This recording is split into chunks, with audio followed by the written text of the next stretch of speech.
6 missiles. Ouais. C'est beaucoup 6 missiles. Surtout que le F-16 en question ne portait lui que 4 missiles. Que 4 missiles. Mais alors comment c'est possible? Retour le 13 décembre dernier. Je vais tout vous raconter, mais on commence par le début. D'accord. Ce jour-là, dans le ciel du pays, les Russes mènent une attaque massive, c'est leur propre mot, notamment dirigée contre les infrastructures énergétiques. 200 drones et 94 missiles sont lancés. À bord de son F-16, le pilote ukrainien décolle pour tenter d'en intercepter quelques-uns. Sous les ailes de son avion, il y a 4 missiles. Vous les voyez ici, les F-16. Ce sont des images d'archives, mais ça vous permet de voir comment ils sont. Sous les ailes de cette F-16, donc, il y a 4 missiles, 2 à courte portée, 2 à moyenne portée. Ce sont ces 2-là, à moyenne portée, qu'il commence par lancer. Il touche ses 2 premières cibles. D'accord. Puis il se rapproche des 2 autres cibles pour pouvoir les viser avec ses missiles à plus courte portée. Là aussi, il les atteint toutes les 2. Il n'a donc plus de missiles à son bord et plus beaucoup de carburant dans son réservoir, mais sur sa route, il aperçoit une autre cible qui se dirige vers Kiev. Et pourquoi pas, se dit-il. D'accord, mais avec quoi alors? Alors Il reste avec quoi, là? Il sait qu'il a une arme Joker dans son avion, car en plus des missiles, le F-16 porte un canon de 20 mm chargé d'obus, vous le voyez ici sur mon schéma. C'est avec ce canon qu'il décide de tirer sur la cible. La manœuvre est dangereuse, car il doit s'approcher. Je vous rappelle qu'il n'a plus de missiles, et en cas d'explosion, son avion peut partir en fumée. Mais surtout, c'est une manœuvre qu'il n'a jamais réalisée en vrai. Ce pilote a été formé récemment aux États-Unis, on lui a enseigné cette technique, mais il l'a pratiquée uniquement sur simulateur. Donc ça prouve aussi, avec votre histoire, parce qu'il y a l'exploit en lui-même, mais ça prouve que les pilotes ukrainiens savent très bien utiliser les F-16. En tout cas, cette formation sur simulateur, visiblement, elle est efficace, puisqu'écoutez, il raconte, au début, je cherchais une cible. En bas, rien. Puis j'ai pris de l'altitude, j'ai soulevé le radar et j'ai tout fait comme enseigné par les instructeurs aux États-Unis. Quelques virages, une explosion. En fait, il y en a un de plus. Détonation encore. Les fusées étaient 2. 4 missiles abattus par les missiles du F-16, 2 autres par le canon du F-16. Ça y est, le compte est bon. C'est bon. Donc ils savent utiliser ces fameux avions de chasse américains. Et pour les Ukrainiens, c'est un moyen, vous voyez, bien sûr, le fait communiquer, de tout raconter, c'est un moyen de prouver qu'ils en font bon usage, oui, de ces F-16 de conception américaine. Rappelez-vous, ils ont failli ne pas les avoir. Souvenez-vous, janvier 2023. Il y a un an. Monsieur le Président, êtes-vous en faveur de l'envoi d'avions de combat F-16 en Ukraine? Non. Très clair. C'est fou, ça a changé. En un an, on est passé à une autre échelle. En quelques mois même. Ouais, en quelques mois, finalement, Joe Biden donne son accord quelques mois plus tard, mai 2023, depuis un sommet du G7 au Japon. Le temps de former les pilotes, de fournir les appareils. Les F-16 sont entrés en fonction au mois de juillet 2024 en Ukraine. Et depuis, le nombre de missiles russes interceptés par les Ukrainiens a augmenté. C'est ce que me disait tout à l'heure Xavier Titelman, qu'on connaît bien ici, expert aéronautique, qui sait mieux que personne analyser toutes ces données. L'exploit que je viens de vous raconter en est une illustration. Le problème, c'est que les Ukrainiens n'en ont pas beaucoup, des F-16, une quinzaine seulement. Ils attendent des Mirage 2000 français, normalement à partir de fin février, début mars, d'après les informations de Xavier Titelman toujours. Et ils ont profité de cet exploit de décembre, pour faire une autre demande. Imaginez ce que ce sera quand l'armement de l'armée de l'air viendra des F-35, ont-ils écrit en clôture de leur récit sur Facebook. Demande peu susceptible d'être exaucée. Le F-35, c'est l'avion de combat dernière génération des Américains.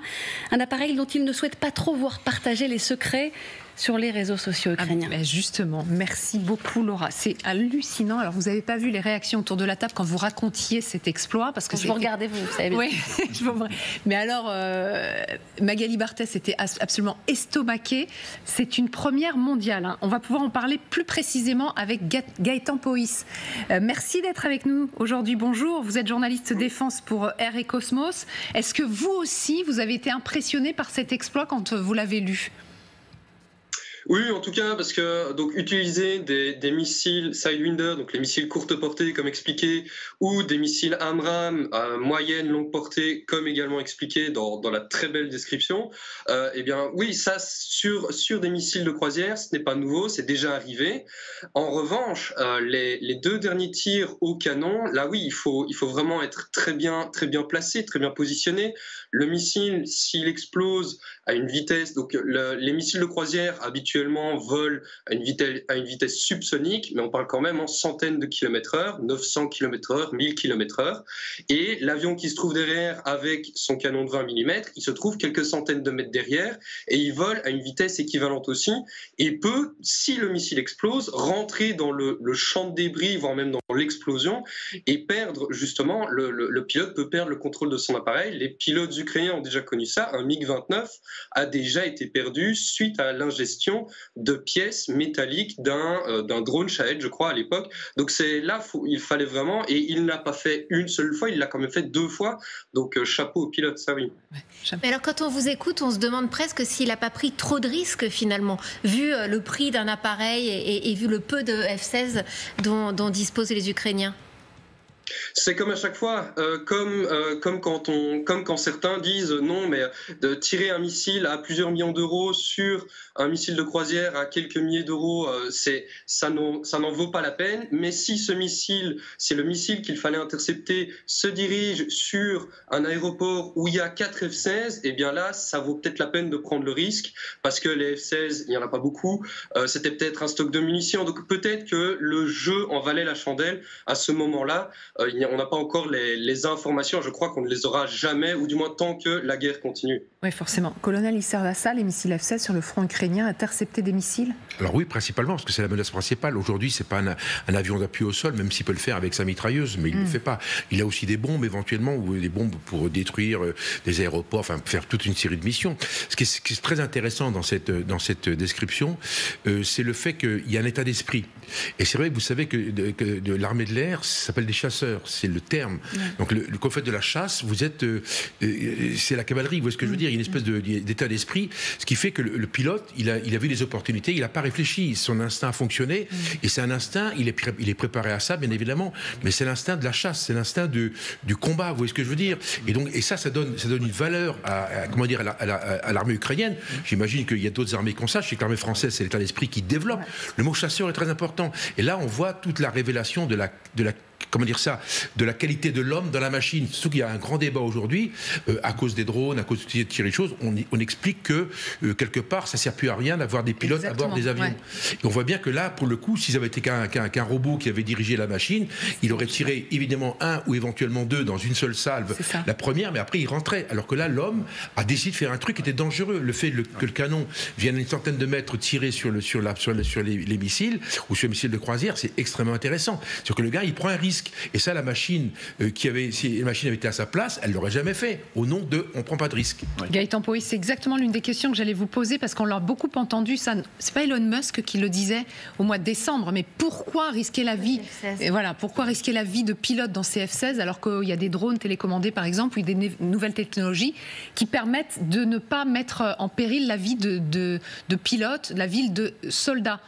Ça prouve là, cette mission prouve qu'on ne peut pas se passer de militaires.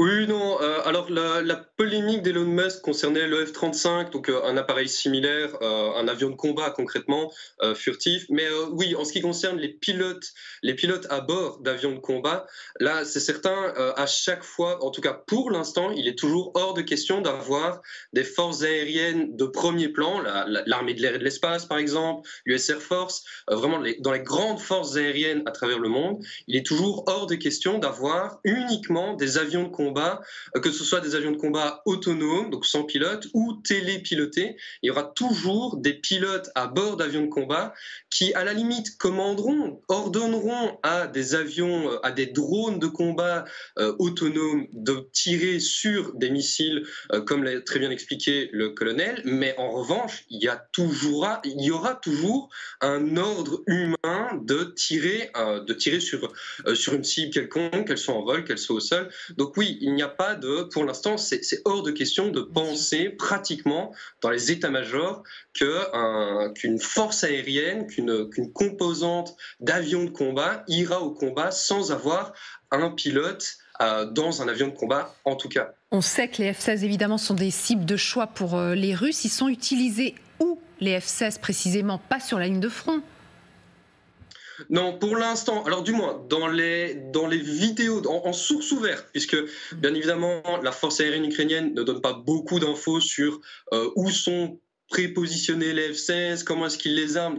Les images sont quand même assez rares, ou en tout cas de très loin.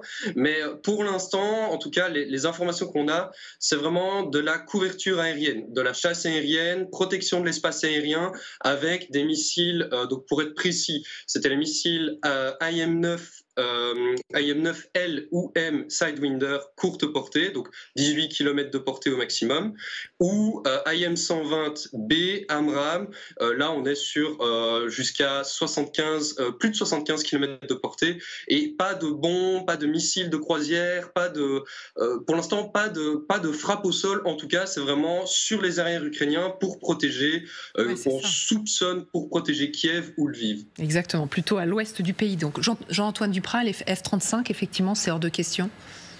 Disons, moi déjà, je voudrais rebondir sur ce que vous avez dit tout à l'heure. Ça me rappelle la bataille d'Angleterre. Cet investissement des pilotes, je pense que notre expert partagera ce point de vue.